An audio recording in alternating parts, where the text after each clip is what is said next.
You know what I miss the most about fighting? It's the fact that there's nothing else that puts you in a situation where you can't think, where every choice matters, and you see the immediate results of every decision you make. And while that's happening, it's completely loud, but silent at the same time because you have to drown out all the noise that's happening around you. All the people that are yelling, the drunk people, the fans, the family, the friends, the corners on both sides. And even though my corner's there and they're telling me ways that I can win the fight, I have to take into consideration that they're not seeing the same things I am. So, yes, I can trust them, but ultimately, I have to trust myself. I have to trust myself to make the right decision. That's what everything boils down to. And it's that gap between making the decision and following through on it. Because the wider that gap gets, that's the space where the opportunity can slip through. And that's the opportunity for something else to happen.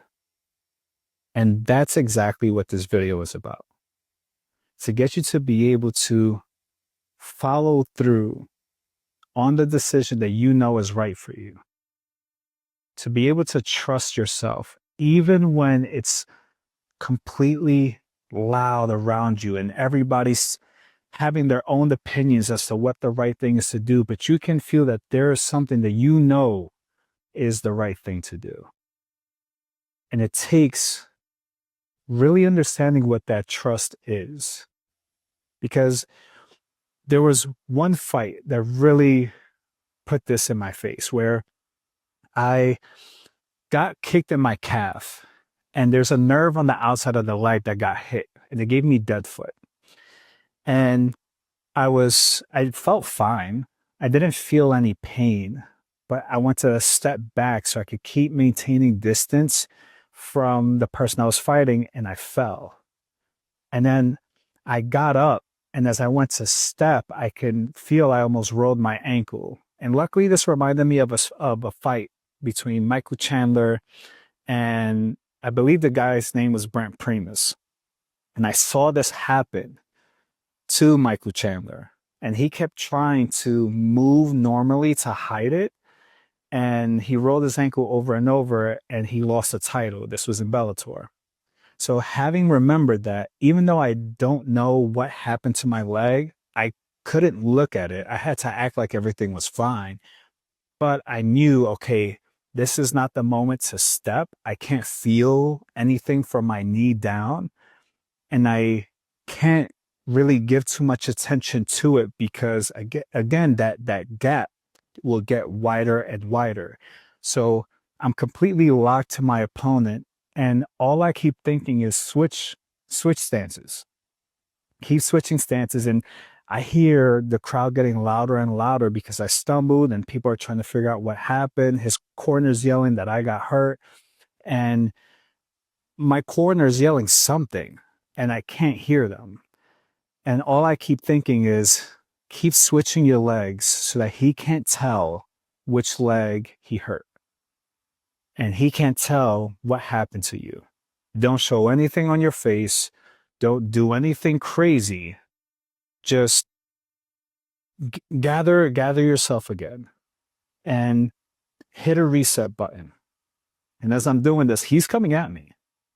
And because he's noticing like, yeah, I'm throwing back, but it's not as intense. And there was one uppercut he threw where it was just like, that was close. And I focused on dragging my foot every time I would move and step so I don't roll my ankle because the thought of the Michael Chandler fight came to mind, where it's just like, just shuffle your feet. And trusting myself to do the right thing, even though I didn't know what was happening, is what got me the win of that fight. I got to finish with a TKO with ground and pound at the end of the first round.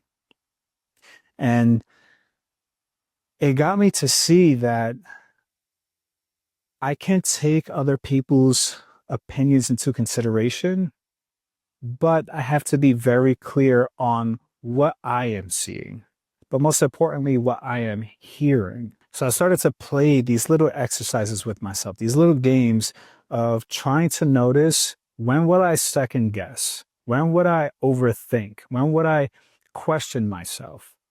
And I will go to the store and notice it would happen in subtle ways. Like I'll go to grab something off the shelf and I'll catch myself reaching for one and then I'll hesitate and then try to go for another one. And I kept doing that in different ways. Even like at home, I'll go to grab spoons and I'll see myself reaching for one and then I'll switch and go for another. And it seems very subtle. It seems like it's not a big deal. Maybe I saw, the other one looked better but I started to wonder, okay, if this was like a fight where every choice matters, every decision matters, I don't have the luxury of time. Why am I hesitating? Why am I not trusting the first option that I was clearly going for? Why am I changing my mind? Why am I feeling like there's a better option, a better choice than the one I was clearly going for? And I started to make the game to not change my choice. Every time, like I will go to the store almost like it was training. Like, okay, let's pay attention to what we're reaching for, what we're going to get. And I would just catch when my hand is about to drift and I'll go, no, I'm going for this one. And that got me to really notice all the ways that I was allowing the voices of other people to still linger in my mind. And there was another fight where in preparation for it, I got to see it literally like in my face because this person had 3 times my experience. So my team knew that I was ready for it. And they were like, okay, this guy's well-rounded. And this is what we're going to do if you're put in a grappling situation. This is what we're going to do if you're put up against the wall. This is what you're going to do if he does this. Everything was if he does this.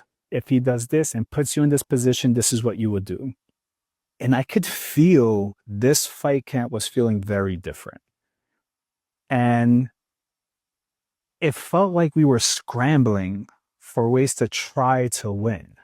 It didn't even feel like try to win. It felt like we were scrambling for ways to just make it. And I noticed I started to feel different in the training session. Like I started to feel very anxious. I started to try to prevent things from happening. And I kept trying. I noticed I was just very defensive. So it wasn't until about halfway through where it started to reach this peak within me of just stress and anxiety and doubt and worry. And I was just like, all right, hold on. I'm fighting too. I'm fighting too. What am I going to do? What positions am I going to put him in? What's going to be the approach to utilize and maximize my strengths?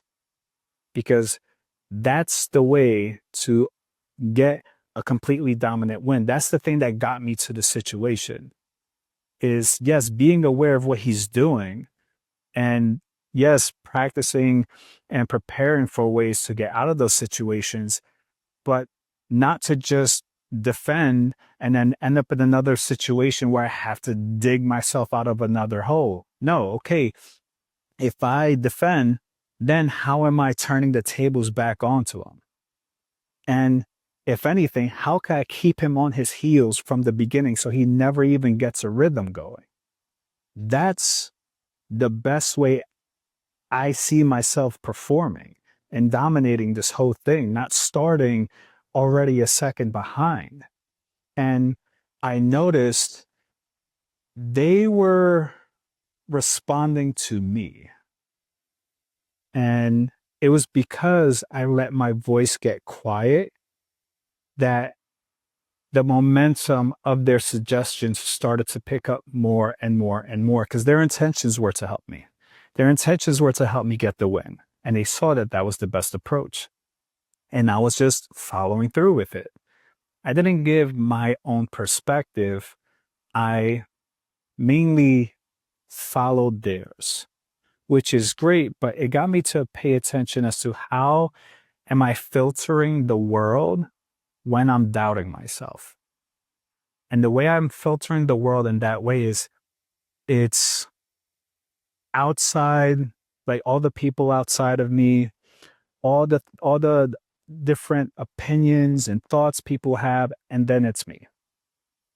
And by the time I get to hear myself, it's so noisy within my mind, I can't differentiate which thoughts are mine, which decisions are mine and choices I want to make, and which is everybody else's. And it causes that gap. It causes that hesitancy. So, what that fight camp showed me is to flip that filter, to check in with me first, understand what my perspective is, what do I see, what would I want, then I can listen to everybody else's because now I can tell the difference between my voice and theirs.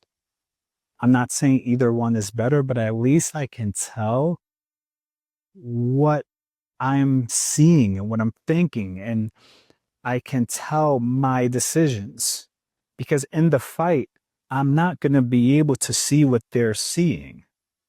I only have my perspective. That does not go away. And I have to be able to trust my decisions at the end of the day. And I can communicate that with my team so then they can know how to communicate back with me, and now we're working together. But if I'm not leading in that way and I'm just following what they're suggesting, then I may listen to what they're saying and do something that, from my perspective in the fight, doesn't seem like the right choice. But because I'm following and just doing what other people are telling me, even though it's well intentioned, it may put me in a situation where I lose the fight. I might get knocked out. I might get choked out. I might get taken down. So before every practice, I took the time every single day to just sit with myself in silence. And at first it was really loud because, there's the emotions within me. There's all the thoughts of what I should be doing and what can happen in a fight and the ways that I could win, the ways that I could lose. But after about 10, 15 minutes, I sat for about 20 minutes a day. After about 10, 15 minutes, all that quieted down. And then I was able to hear myself again. And then from there, after the 20 minutes were up, to make sure I could really hone in on my voice, that's when I would write them down. Because I want to really see how I think. Because I don't want to wait until the opportunity is in front of me to trust myself. It's so easy to say that I trust myself. And I got to realize trust is this muscle that you're constantly building. And just like in preparing to be a champion, I didn't wait until I was offered a title fight to prepare as a champion, to prepare for the higher level, the higher caliber opponents, to prepare for the extra time. No, from the second I knew I was going to fight, which was the whole reason why I started training, I was preparing as a champion, doing everything I can to prepare as if it was a title fight. And I will make the adjustments as far as like preparing for 5 rounds instead of 3, but I still kept preparing with that in mind because I knew where I was going. And I got to see that trust is the same way. Because if I were to wait until I was in the fight to show myself that I trust myself, I haven't built that muscle, and it would be overwhelming to do that in the moment. It would be like trying to bench press 300 pounds when I haven't worked out a day in my life.